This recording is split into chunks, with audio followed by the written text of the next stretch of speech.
ഇപ്പം താങ്കൾക്കറിയാവുന്നതുപോലെ തന്നെ American deep സ്റ്റേറ്റിൻ്റെ സ്വാധീനം എത്ര ആഴത്തിൽ നമ്മുടെ സമൂഹത്തിൽ വേരൂറിയിട്ടുണ്ട് എന്ന് ഞാൻ പറയേണ്ട കാര്യമില്ല, അത് വേറെ വിഷയമാണ്, ഞാൻ പോകുന്നില്ല.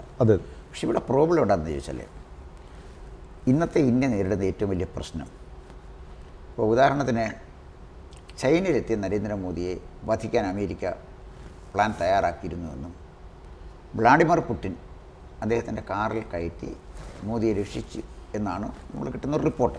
ശരി തെറ്റ് എന്നിലേക്ക് ഞാൻ പോകുന്നില്ല. ബംഗ്ലാദേശിൽ എത്തിയ ഒരു അമേരിക്കക്കാരൻ മോദിയെ വധിക്കാനുള്ള പദ്ധതിയുമായിട്ട് എത്തിയെന്നും അയാൾ അവിടെ വധിക്കപ്പെട്ടുവെന്നും അയാളുടെ ഡെഡ് ബോഡി പോസ്റ്റ്മോർട്ടം പോലും ചെയ്യാതെ തിരിച്ച് അമേരിക്കയിലേക്ക് കൊണ്ടുപോയി എന്നുള്ള വാർത്തകൾ നമ്മൾ അറിയുന്നു. ഇതൊക്കെ നമ്മൾ അറിയുന്ന വാർത്തകളാണ് ഞാനീ പറയുന്നത്. അപ്പം നരേന്ദ്രമോദിയെ അസാസിനേറ്റ് ചെയ്യുക എന്നുള്ളത് അമേരിക്കൻ ഡീപ് സ്റ്റേറ്റിൻ്റെ ഒരു പദ്ധതിയാണ്. ഇന്നില്ലെങ്കിൽ പോലും ജോർജ് സോറസ് അയാളുടെ വലിയൊരു ആഗ്രഹമായിരുന്നു നരേന്ദ്രമോദിയെ മറിച്ച് കളയുക എന്നുള്ളതാണ്. അപ്പോൾ അവരതിന് ആയുധമായി ഉപയോഗിച്ചത് രാഹുൽ ഗാന്ധിയെയും ഇന്ത്യൻ നാഷണൽ കോൺഗ്രസിനെ അത് നിസ്സാരമായിട്ട് എടുക്കാൻ പറ്റുകയില്ല. ഒരു ചെറിയ പ്രാദേശിക കക്ഷി നമ്മുടെ ഗവൺമെൻറ്റിനെതിരെ, സെൻട്രൽ ഗവൺമെൻറ്റിനെതിരെ നിന്നാൽ നമുക്കതിനെ ഇഗ്നോർ ചെയ്യാം.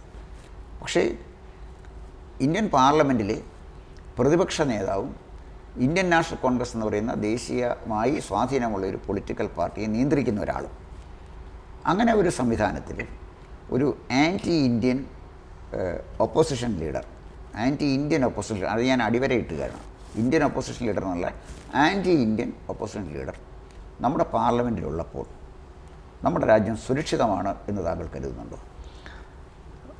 ഞാൻ നേരത്തെ പറഞ്ഞ ആൻസറിലോട്ട് തന്നെ തിരിച്ചു വരികയാണ്. ഇന്ന് നരേന്ദ്രമോദി അല്ലായിരുന്നു, അതുപോലൊരു സ്ട്രോങ് ലീഡർ അല്ലായിരുന്നു എന്നുണ്ടെങ്കിൽ വളരെ ബുദ്ധിമുട്ടായതിനെന്ന്. കാരണം ഇപ്പം മാത്രമല്ല, എപ്പോഴും ഈ ഇപ്പം നമ്മളിപ്പോൾ എപ്പോഴും അമേരിക്കയെ മാത്രമേ കാണുന്നുള്ളൂ. ചൈന ശ്രമിക്കുന്നുണ്ട്. ചൈനയായിട്ട് രാഹുൽ ഗാന്ധി ഒരു അഗ്രിമെൻ്റ് സൈൻ ചെയ്തിട്ടുണ്ട്. അതിനെപ്പറ്റി നമ്മൾ സംസാരിക്കുന്നില്ല. പക്ഷേ ഇപ്പം ഇന്ദിരാഗാന്ധി ഭരിച്ച സമയത്ത് മിത്രോഖ്യൻ ഫയൽസ് എന്ന് പറഞ്ഞിട്ടുള്ള ഒരു ഇതുപോലെ ഇന്ന് പറയുന്ന ജെഫ്രി എസ്പിൻഡസ് ഫയൽ പോലെ തന്നെ, അതുപോലെ തന്നെ മിത്രോഖ്യൻ എങ്ങനെയാണ് ആന്തരികമായ ഭാരതത്തിൻ്റെ ആന്തരിക പ്രശ്നങ്ങളിൽ അവരിടപെട്ടതെന്നും ഇവിടുത്തെ ബുദ്ധിജീവികളെ ഉപയോഗിച്ച് ഇന്ത്യയെ തകർക്കാനുള്ള ശ്രമം നടത്തിയെന്നുള്ള വളരെ റെക്കോർഡഡായിട്ടുള്ളൊരു പുസ്തകം തന്നെ, 2-3 വോളിയമുള്ള പുസ്തകങ്ങളുണ്ടായിരുന്നു. അദ്ദേഹം തന്നെ സംബന്ധിച്ചിട്ടുള്ള കാര്യങ്ങളുണ്ട്. മിത്രോഖ്യൻ ഫയൽസ് എന്ന് പറഞ്ഞിട്ടുള്ള ഒരു പുസ്തകമുണ്ട്, എൻ്റെ കയ്യിലും ഉണ്ടത്. അപ്പോൾ അതിനകത്ത് നോക്കിക്കഴിഞ്ഞാൽ എങ്ങനെയാണ് അവർ ഇവിടുത്തെ ബുദ്ധിജീവികളെ ഉപയോഗിച്ച്, സാഹിത്യകാരന്മാരെ ഉപയോഗിച്ച് എങ്ങനെയാണ് ഒരു ഭാരതത്തിന് വിരുദ്ധമായിട്ടുള്ള ഒരു ഇത് തയ്യാറാക്കിയത്, ഒരു മൈൻഡ് സെറ്റ് തയ്യാറാക്കിയെന്നുള്ളത് നമുക്ക് മനസ്സിലാക്കാൻ സാധിക്കും. അതുപോലെ തന്നെ കുറച്ച് നാൾ മുമ്പ് സാറിന് അറിയാമായിരിക്കും, ഈ പ്രധാനമന്ത്രി മൻമോഹൻ സിംഗ് പ്രധാനമന്ത്രി ആയിരുന്ന സമയത്ത് അദ്ദേഹം ഒരു കാര്യം പറഞ്ഞിരുന്നു. അദ്ദേഹം പറഞ്ഞത് ഈ നക്സൽസ് എന്ന് പറഞ്ഞത്, അതായത് മാവോയിസ്റ്റുകളാണ് ഇന്ത്യയുടെ ഒരു വലിയൊരു ത്രെട്ടാണെന്ന്. ഏതാണ്ട് എത്രയോ ഡിസ്ട്രിക്റ്റുകളിലാണ്, അതായത് എൻറ്റയർ ഛത്തീസ്ഗഡ്, ഒറീസ, ആന്ധ്രാപ്രദേശ് ഇതുപോലുള്ള സ്ഥലങ്ങളിൽ ഭാരതത്തിൻ്റെ ഭരണസ്ഥിതി വട്ടിമറിക്കാൻ വേണ്ടി അവർ വളരെ ഇതായിട്ടൊരു ആംഡ് ഫോഴ്സസ് ആയിട്ട് തന്നെ ഇന്ത്യക്ക് തന്നെ ഫേസ് ചെയ്യാൻ പറ്റാത്ത രീതിയിൽ വളർന്നു എന്ന് ഇന്ത്യയുടെ പ്രധാനമന്ത്രി തന്നെയാണ് അംഗീകരിച്ചത്. ഏറ്റവും biggest threat for India is from Maoist. അപ്പോൾ ആ ഒരു രീതിയിൽ ആ മാവോയിസ്റ്റിനെ ഇന്ന് തകർത്ത് തരിപ്പണമാക്കിയത് ഈ ഒരു ഗവൺമെൻറ്റാണ്. അത് നമ്മൾ കണ്ടില്ലെന്ന് പറയാൻ പറ്റത്തില്ല. അതിന് പിന്നിൽ ഏതൊക്കെ രാജ്യങ്ങളാണെന്നുള്ളതും നമുക്ക് മനസ്സിലാക്കണം. എന്നുണ്ടെങ്കിൽ മാത്രമേ അതിനെയെല്ലാം തകർത്തിട്ട്, അതുപോലെ തന്നെ ഈ FCRA വഴി ഭാരതത്തിലെ ഈ ഡിവൈസീവ് ഫോഴ്സസിനെ എൻകറേജ് ചെയ്യുന്ന രീതിയിലുള്ള ഫണ്ട്സ് വളരെ രീതിയിൽ ഇന്ത്യയിലേക്ക് ഒഴുകുന്നുണ്ടായിരുന്നു. അതിനെ മുഴുവൻ തകർത്തത് ഈ ഒരു ഗവൺമെൻറ്റാണ്. ആ രീതിയിൽ പ്രധാനമന്ത്രി നരേന്ദ്രമോദി ഉള്ളിടത്തോളം കാലം എനിക്ക് തോന്നുന്നു വളരെ ആ രീതിയിൽ നമുക്ക് ആശിക്കാൻ പറ്റും. കാരണം ഇത് ഇന്ത്യ ഒരു രാജ്യമായിട്ട് തന്നെ കണ്ടിന്യൂ ചെയ്യും എന്ന് നമുക്ക് ആഗ്രഹിക്കാൻ സാധിക്കും. കാരണം അതുപോലെ തന്നെ നമ്മൾ അറിയാം, ഇന്ന് UPA സെക്കൻഡ് സമയത്ത് നമ്മുടെ ഈ മുംബൈയിൽ ടെററിസ്റ്റ് വന്ന് ആക്രമിച്ച് ഇപ്പം ഇസ്രയേലിൽ നടന്ന അതേ ഹമാസ് ആക്രമണം പോലെ തന്നെയാണ് ഇവിടെ നടന്നത് മുംബൈയിൽ. പക്ഷേ അതിനുള്ള റെസ്പോൺസ് എന്തായിരുന്നു? ഇന്നതല്ല. ഇന്ന് നമ്മളുടെ ഒരു ജവാനെ തൊട്ട് കഴിഞ്ഞ് കഴിഞ്ഞാൽ അതിന് കൃത്യമായിട്ടുള്ള മറുപടിയുണ്ട്. ഉറി സർജിക്കൽ സ്ട്രൈക്ക്, അതുപോലെ തന്നെ മറ്റ് സർജിക്കൽ സ്ട്രൈക്സ്, ഇതൊക്കെ തന്നെ നമുക്കൊരു ഒരു പ്രതീക്ഷ നൽകുന്ന ഒരു ഇതാണ്. അതുമാത്രമല്ല, ഈ ഒരു ഗവൺമെൻറ് നിലനിൽക്കേണ്ട ഒരു ആവശ്യവുമാണ് എന്നാണ് എനിക്ക് തോന്നുന്നത്. കാരണം ഈ UPA സെക്കൻഡ് ആയപ്പോഴത്തേക്ക് എങ്ങനെയാണ് ഭാരതം ഒരു ബാൽക്കണൈസ് ചെയ്യാനുള്ള ഒരു അതായത് നോർത്ത് ഈസ്റ്റ് വിട്ടുമാറിപ്പോകാനും സൗത്ത് കട്ടിങ് സൗത്ത് എന്നുള്ള ഒരു ക്യാമ്പയിനോട് കൂടി തന്നെ അവർ പല ആൻറ്റി ഇന്ത്യ ഫോഴ്സസ് തുടങ്ങിയതും ഇവിടെ JNUവിൽ നമുക്കറിയാം ഭാരത് തേരെ ടുക്കടെ ഹോഗെ ഇൻഷാ അല്ലാ എന്നുള്ള മുദ്രാവാക്യം വളരെ ഓപ്പണായിട്ട്, അതായത് പ്രധാനമന്ത്രിയുടെ മൂക്കിന് കീഴിൽ നിന്നിട്ട് ഇന്ത്യയെ 10,000 വെട്ടിമുറിക്കും എന്ന് പറഞ്ഞത് ആ സമയത്താണ് പ്രധാനമന്ത്രി നരേന്ദ്രമോദി വരുന്നതും. അതിൽ നിന്ന് വളരെ വ്യത്യസ്തമായിട്ട് ഇന്ന് അവരെല്ലാം തന്നെ അതിന് തിക്തഫലങ്ങൾ അനുഭവിക്കുന്നുണ്ടെന്നുള്ളത് ഒരു ആശാവഹമായിട്ടുള്ള കാര്യമായിട്ട് തന്നെ ഞാൻ കാണുന്നു. ആ രീതിയിൽ നോക്കുന്ന സമയത്ത് ഇന്ന് ഏറ്റവും അധികം റെസ്പെക്റ്റ് ചെയ്യുന്ന ഒരു നേതാവ് പ്രധാനമന്ത്രി നരേന്ദ്രമോദി തന്നെയാണ്. ലോകത്ത് തന്നെ ആർക്കും കയറി കളിക്കാൻ പറ്റുന്ന ഒരു കളിയിടമായിട്ട് മാറിയില്ല ഭാരതം എന്നുള്ള ആ രീതിയിൽ നോക്കുന്ന സമയത്ത് നമുക്ക് കാണാൻ സാധിക്കും ഭാരതത്തെ. ഞാനത് 100% സമ്മതിക്കുന്നു. നരേന്ദ്രമോദി എന്ന് പറഞ്ഞാൽ ധീരനായ ഇച്ഛാശക്തിയുള്ള ഒരു പ്രധാനമന്ത്രി ഇന്ത്യക്കുള്ളത് കൊണ്ട് ഈ അമേരിക്കൻ കടന്നാക്രമണത്തെ അല്ലെങ്കിൽ American deep state or Chinese deep state എല്ലാം ഉണ്ടല്ലോ, അവരൊക്കെ നമ്മുടെ രാജ്യത്തെ ഛിന്ന ഭിന്നമാക്കാൻ ശ്രമിക്കുന്നുണ്ട്. അത് ചൈനയുടെ ആഗ്രഹം എന്ന് പറഞ്ഞാൽ ഏഷ്യയുടെ ആകാശത്ത് ചൈനയല്ലാതെ വേറെ സൂര്യൻ ഉണ്ടാകാൻ പാടില്ല. ചൈന അതിന് ശ്രമിക്കുന്നുണ്ട് സ്വാഭാവികമായി. അമേരിക്കയെ സംബന്ധിച്ചിടത്തോളം ഇന്ത്യയെ തകർക്കുക അമേരിക്കയുടെ എന്നും ഒരു ഗൂഢ പദ്ധതി തന്നെയായിരുന്നു.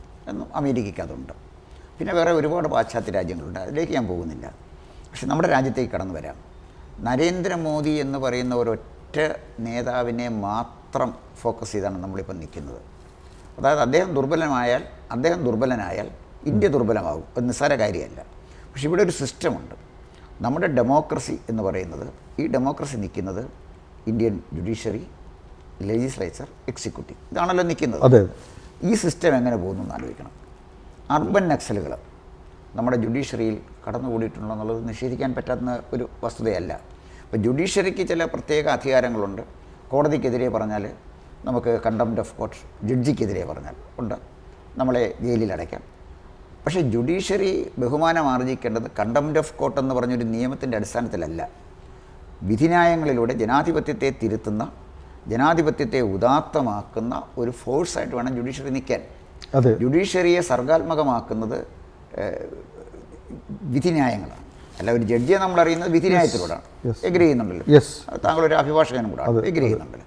അപ്പോൾ ഇവിടെ പ്രോബ്ലം എവിടെയെന്ന് വെച്ചാൽ, നമ്മുടെ ജുഡീഷ്യറി കഴിഞ്ഞ ദിവസം ഒരു വിചിത്രമെന്നൊന്നും ഞാൻ പറയുന്നില്ല, NCERTയുടെ ഒരു പുസ്തകത്തിനകത്ത് ജുഡീഷ്യറിയെക്കുറിച്ച് എന്തോ ഒരു മോശം പരാമർശം വന്നു.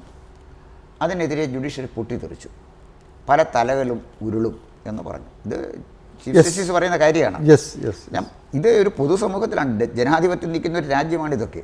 ഇത് സിവിൽ ഡിസൊബീഡിയൻസിലൂടെ സ്വാതന്ത്ര്യം കിട്ടിയ ഒരു രാജ്യമാണിത്. ആയിരക്കണക്കിന് ആളുകൾ കോടതി ലക്ഷ്യത്തിന് കേസിൽ പോകാൻ, പ്രതിയായി ജയിലിൽ പോകാൻ തയ്യാറായാൽ ജുഡീഷ്യറിയുടെ ഇടപാട് തീർന്നില്ലേ? അല്ലേ? എന്നെ ഒരു കണ്ടംപ്റ്റ് ഓഫ് കോർട്ടിന് ശിക്ഷിക്കാൻ കഴിയും, തൂക്കിക്കൊല്ലാൻ പറ്റില്ലല്ലോ. ഇല്ല. അപ്പോൾ ജുഡീഷ്യറി അങ്ങനെ അല്ല നിലനിൽക്കേണ്ടത്. ജുഡീഷ്യറി ജനാധിപത്യത്തിൽ ജനങ്ങളുടെ അംഗീകാരവും ആദരവും നേടി നിൽക്കേണ്ട ജുഡീഷ്യറിയെ ഭീഷണിപ്പെടുത്തി വാങ്ങുന്ന ഒരു ആദരവല്ല ജുഡീഷ്യറിക്ക് വേണ്ടത്. ഇത് പറയുമ്പോൾ ഞാൻ പറഞ്ഞൊരു കാര്യം, പാഠപുസ്തകത്തിൽ വന്ന തെറ്റ് തിരുത്തണം. ജുഡീഷ്യറി അപമാനിക്കാൻ പാടില്ല. ജുഡീഷ്യറി അപമാനിച്ചാൽ നമ്മുടെ ജനാധിപത്യം തീർന്നു. അതൊരു കറക്റ്റീവ് ഫോഴ്സാണ്. പക്ഷേ അപ്പോൾ ഒരു കാര്യം ആലോചിച്ച് നോക്കണം. നോട്ട് കത്തിയെരിഞ്ഞ ഒരു ജഡ്ജിയുടെ റെസിഡൻസിനെ കുറിച്ച് നമ്മൾ വായിച്ചിട്ടുണ്ട്. അദ്ദേഹത്തിനെതിരെ ഒരു ആക്ഷനും എടുത്തില്ല. നിശബ്ദമായി ഇന്ത്യൻ സമൂഹം കാണുകയാണ്. ഇത് നിശബ്ദമായിട്ട് കാണുന്നൊരു പൊതുസമൂഹം ഇവിടെ ഉണ്ട്, പൊതുസമൂഹമുണ്ട്. യെസ്. വർഷങ്ങളോളം നീളുന്ന കേസ് ജസ്റ്റിസ് താമസിപ്പിക്കുന്നത് ജസ്റ്റിസ് ഡിനൈ ചെയ്യുന്ന തുല്യമല്ലേ? Justice delayed bits justice deny അല്ലേ? യെസ്. അപ്പം കെട്ടിക്കിടക്കുന്ന കേസുകളെക്കുറിച്ച് അവർക്ക് ഒരു ആകാംക്ഷയില്ല. ഏതോ ഒരു പാഠപുസ്തകത്തിൽ വന്ന ഒരു വരിയുടെ പേരിൽ അല്ലെങ്കിൽ ഒരു പാഠപുസ്തകത്തിൽ ഒരു ചാപ്റ്ററിൻ്റെ പേരിൽ ഇത്രയും പൊട്ടിത്തെറിക്കുമ്പോൾ ജുഡീഷ്യറിയെ കറക്റ്റ് ചെയ്യാനുള്ള ഉത്തരവാദിത്വം കൂടെ ജുഡീഷ്യറിക്കുണ്ട്. ഞാൻ പറഞ്ഞു വന്നതിൻ്റെ കാര്യം, പണ്ടുണ്ടായിരുന്ന ജുഡീഷ്യറിയിൽ നിന്നും ജനങ്ങൾക്ക് ജുഡീഷ്യറിയിലുള്ള വിശ്വാസം പഴയതുപോലെ ഇപ്പോഴുണ്ടോ എന്ന് സാമാന്യ വിദ്യാഭ്യാസമുള്ള ഒരു ഇന്ത്യൻ പൗരൻ എന്ന നിലയിൽ എനിക്ക് സംശയമുണ്ട്. അതാണ് ജുഡീഷ്യറിയുടെ സ്ഥിതി എന്ന് പറഞ്ഞത്. എക്സിക്യൂട്ടീവ് എന്ന് പറഞ്ഞാൽ എക്സിക്യൂട്ടീവ് ടോട്ടലി കറപ്റ്റാണ്. ജവഹർലാൽ നെഹ്റുവിൻ്റെ സമയത്ത് തന്നെ എക്സിക്യൂട്ടീവ് കറപ്റ്റ് ആയി കഴിഞ്ഞു അല്ലേ? പിന്നെ പ്രതിരോധ ഇടപാടുകളിൽ പിന്നെ അവിടെ തൊട്ട് തുടങ്ങിയല്ലോ, മുദ്ര കേസിൽ തൊട്ട് തുടങ്ങിയല്ലോ കാര്യങ്ങൾ.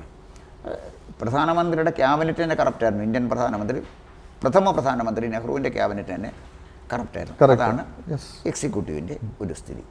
അപ്പോൾ ലെജിസ്ലേച്ചറിൻ്റെ സ്ഥിതി കുറേ ഭേദമായിരുന്നുവെങ്കിലും അവസാനം പണം വാങ്ങി ചോദ്യം ചോദിക്കുന്ന പാർലമെൻറ്റ് എം പിമാർ വന്നു.